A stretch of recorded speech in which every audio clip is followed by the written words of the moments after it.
Hello YouTube, thank you for clicking on this video, and shout out to Big Daddy Algorithm for pimping it out to you. My name is Megan and this is Ken, and welcome to my channel. Hi.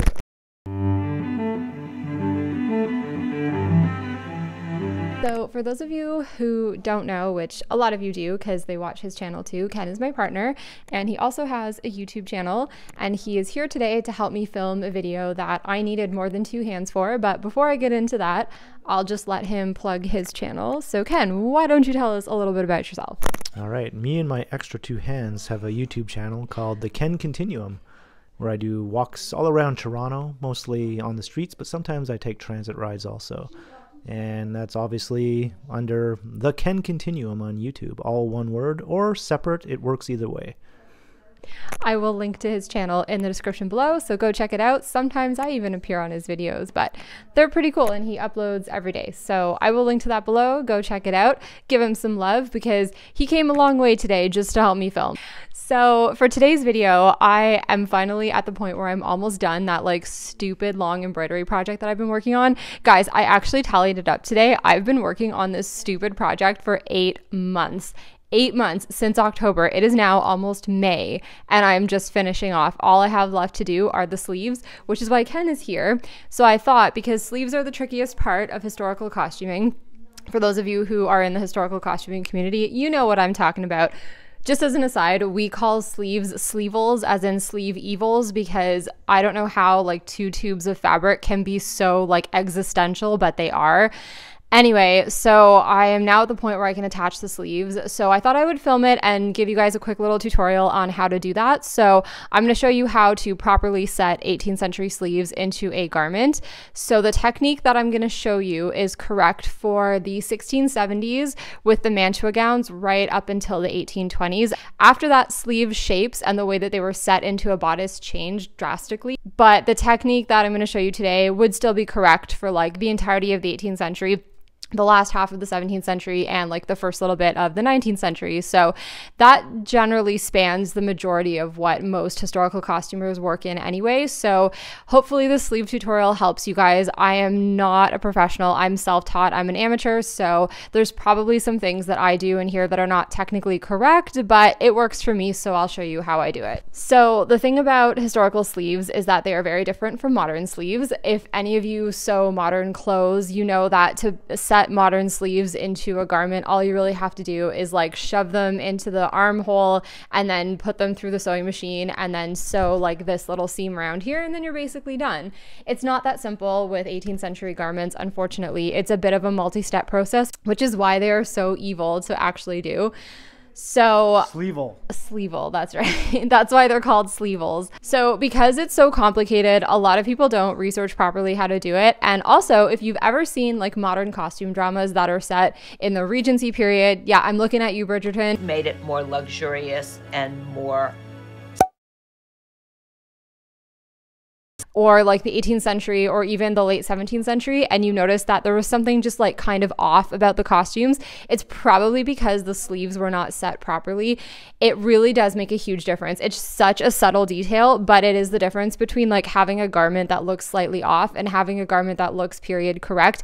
Even if the fabric and the silhouette is not particularly historically accurate, setting in the sleeves properly will make it look historically accurate. It'll just take it to that next level. So sleeves in the 18th century were set really far into the back, not like modern sleeves, which are set directly on top of the shoulder. In the 18th century, sleeves were set towards the back. So that has the effect of actually pulling your shoulders back and into the correct posture. So when you wear garments with sleeves that are set in this way that I'm about to show you, you actually cannot slump over like this. Like you will be stopped by fabric. So you have to sit like this, and it automatically pulls your shoulders back and your chest out, and you automatically look like you were literally built in a different century. So when costume designers don't do that in films, it's really, really obvious, because you have all these actresses who are slouching around like this, and that's a very modern posture. People in the 18th century would not have sat like that at all. So that's why it's a really important detail. It really does make all the difference. So I'm going to show you how to do it. So yeah, I'm just going to show you how I set the sleeves. Like I said, it's probably not historically accurate 100%, but it works for me.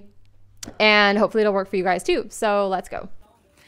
Okay, so I've got my sleeve here, and what we're gonna do is we're gonna start by pinning it to the underside. So if you can see here, I've got all 3 layers. I've got my lining fabric and I've got my outer fabric. Editing Megan here, I forgot to mention that 18th century and early 19th century gowns were constructed from the inside out, with the lining being sewn up first and then fitted to the wearer. Once that was done, the rest of the gown was built on top of the lining, with the fabric being pleated down to shape and mold around the body of the person who was actually going to be wearing it. This is why sleeves have to be set in this way, because at this point in the construction process, the shoulder straps are still actually separate from the outer fabric, and it's the sleeves that joins everything together, if that makes sense. And I also want to make sure that I catch this inside the sleeve as well. So we're just going to pin it here, and then we can start pinning our sleeve on. So how I like to do it is I take the seam of the sleeve, and then I match it up to where the seam is on the lining, which is about here. And then that will sort of give me where the middle of the sleeve is. So then I can just start pinning in my sleeve. And with 18th century sleeves and early 19th century sleeves, you always start by pinning in the bottom first. So like I said earlier, it's not the same as setting modern sleeves at all. It's completely different. So working your way around,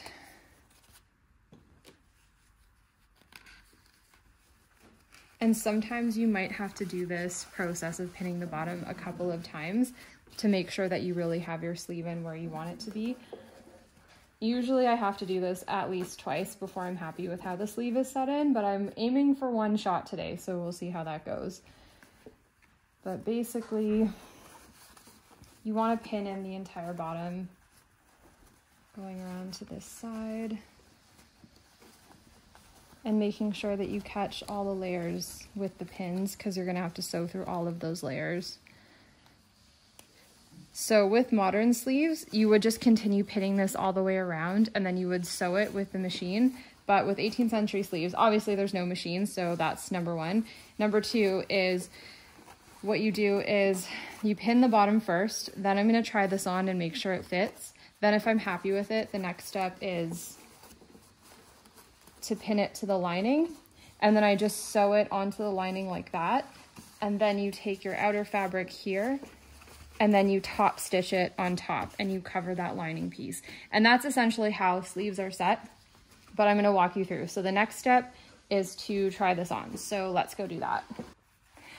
Okay, so I've got it on. I didn't put my stays on because I'm lazy and I don't really need to put stays on to fit it, but I'm happy with how this sleeve is set in.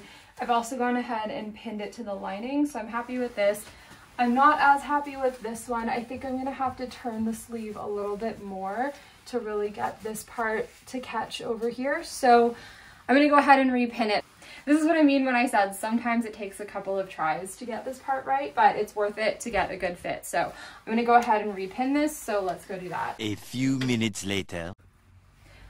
Okay, so I'm happy with how it looks. It's not like 100% perfect, but you know what? It's fine, it's good enough. And also with this particular style, most of the sleeve is gonna get covered by this top part anyway, so it doesn't have to be perfect, it just has to be in. And I'm all right with that. All right, so I'm gonna go ahead and sew up where I've pinned, and then we can go ahead and put the top part on. Go.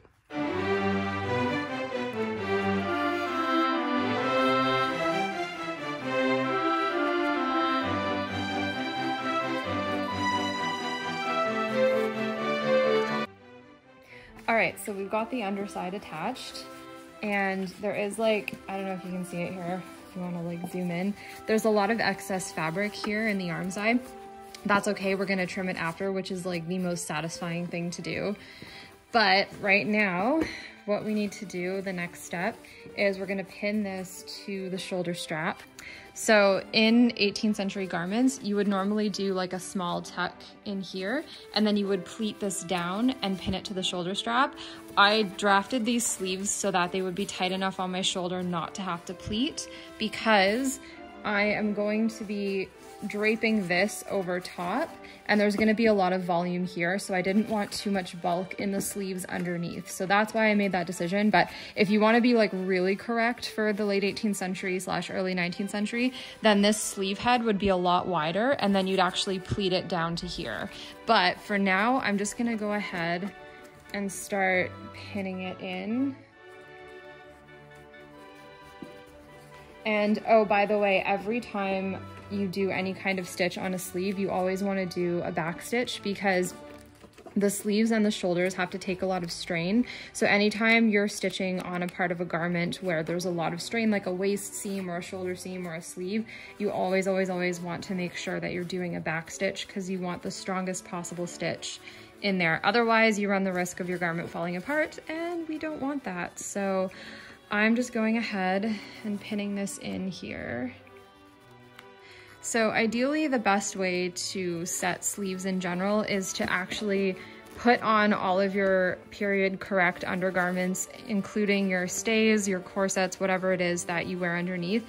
You'd want to put all of that on, and then you'd want to have someone else who knows what they're doing to actually set the sleeves on you, like while you're actually wearing the garment. That's the best way to do it. However, I do not know anyone in my general circle of people who can set 18th century sleeves, so I have to do them on my own. So you can do them on your own, it's just really, really tough. I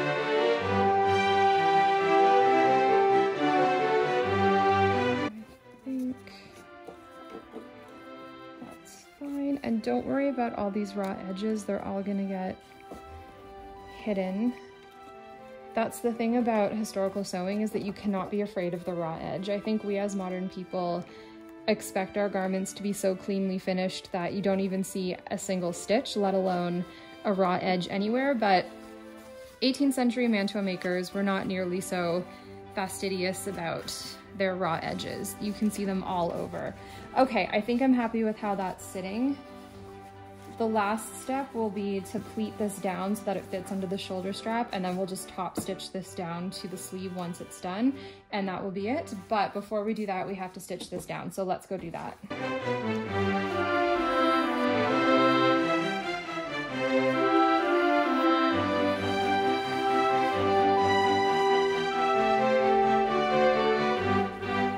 All right, so now we've got the sleeve actually attached, and the next and final step is to then take this and cover up that strap. So what we're gonna do, so this is obviously wider than the strap, so we're just gonna pleat this down. And this part just takes a bit of fiddling around until we're kind of happy with the pleats. Now you won't have this on all 18th century garments. Most will just have a separate shoulder strap piece that you would then cover and sew like straight on. But because this is an overgown and we have this little pleat detail, we just have a little bit more fabric to work with, which is okay. And then you want to leave yourself a little bit of edge here on the shoulder strap, because this is going to get folded onto the inside. So you want to make sure that you have a little bit of an edge sticking out.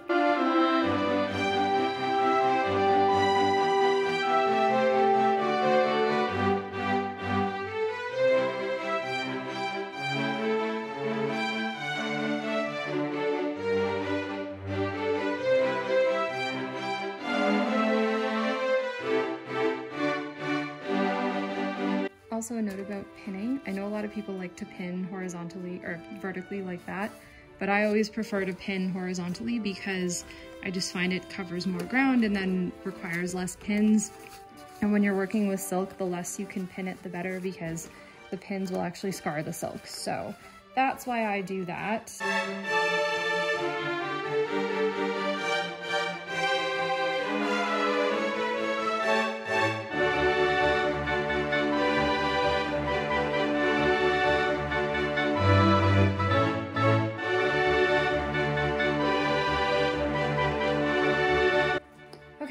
So then we're gonna go ahead and top stitch this down where the pleats are. We're just gonna top stitch all these pleats into place. And then we're going to fold this back to cover that raw edge. and then we're gonna do what's called a mantua maker stitch on the inside, and once it's folded back, we'll stitch it down to the edge, and that's how we'll attach the rest of that sleeve. 10 minutes later. All right, so the sleeves are on. So what I did was I just pleated these two shoulder straps down, and then I top stitched the top layer down to the bottom. And then I finished off the insides with some pieces of cotton tape to hide those raw seams. This wouldn't have been done in history necessarily.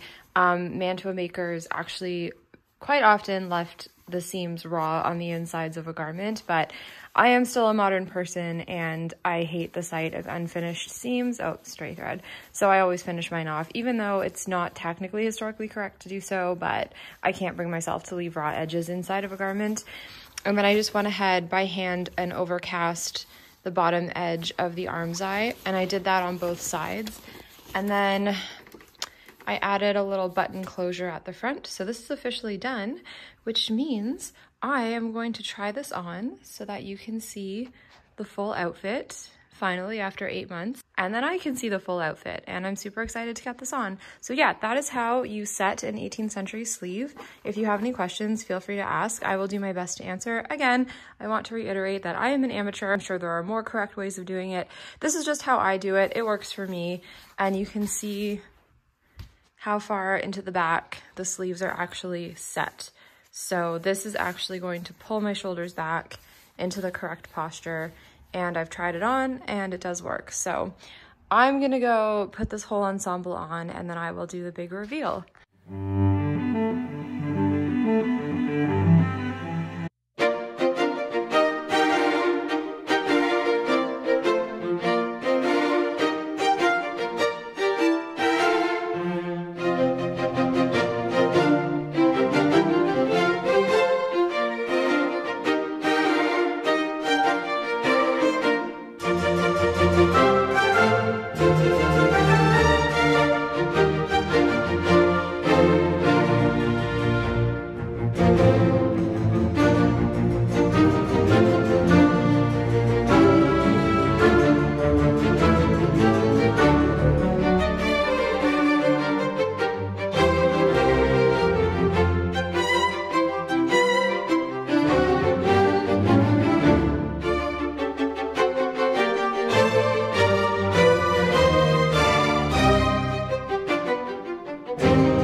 I can't believe I finished this project. I have been working on this for 8 months. Like, I cannot get that through my head, but it is now done. I could not be happier with it. I am so glad that I took the time to do this and that I pushed through even those times when it got really difficult and really boring. I still pushed through, and I could not be happier with the result.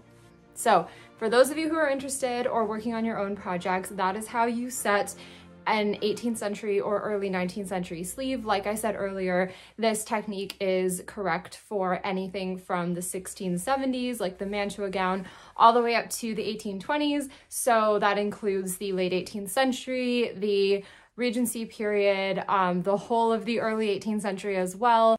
The only thing this wouldn't apply to from that time period is if you're making a chemise à la reine, because the sleeves in those gowns are a little bit different. So I hope that you enjoyed this. I hope that you learned something. I hope you enjoyed the dress porn at the end. It feels amazing to wear this gown. There was literally a point like 4 months ago when I was halfway through this project and I did not think that it would ever get done. So I'm gonna go enjoy a well-deserved gin and tonic and start just a fun little easy sewing project because I think I deserve it. Don't forget to like and subscribe, hit the notification bell so that you don't miss next time I post a video, because as I said in my last video, I post rather infrequently. If you like this kind of content, I post videos about fashion, the history of fashion, modern fashion. I do get ready with me videos sometimes, and I do sewing tutorials. So if you're interested in that kind of thing, then take a chance, hit the like button, and we can have some fun here. So thanks everyone. I hope you all have a wonderful rest of your day. Thanks for tuning in, and I will see you in the next one. Toodaloo. So that brings us to what are we doing today? And I hate that, so I'm probably going to cut that out. At least the outro of that clip. This is why it takes so many takes. Because I ramble on and then I say things and I'm like, that was dumb. That's going to go out in editing. So today I thought, oh, hey, Bonsai, what's up? Do you want to intro yourself too? No? Okay. That was also dumb. I probably will also cut that out. So basically so what am I trying to say? Oh yeah, about the costumes. That's right. If you're looking for tutorials, no, what am I trying to say? Anything else you want to say? The Beatles are awesome. They're not that awesome. They are the awesomest of the awesome. Don't listen to Megan. Don't listen to Ken. When she's talking about music. Shush. You can listen to her when she's talking about sewing, not when she's talking about music. Whatever. Oh, whatever. I like some Beatles songs. You don't like any of my good music. End video.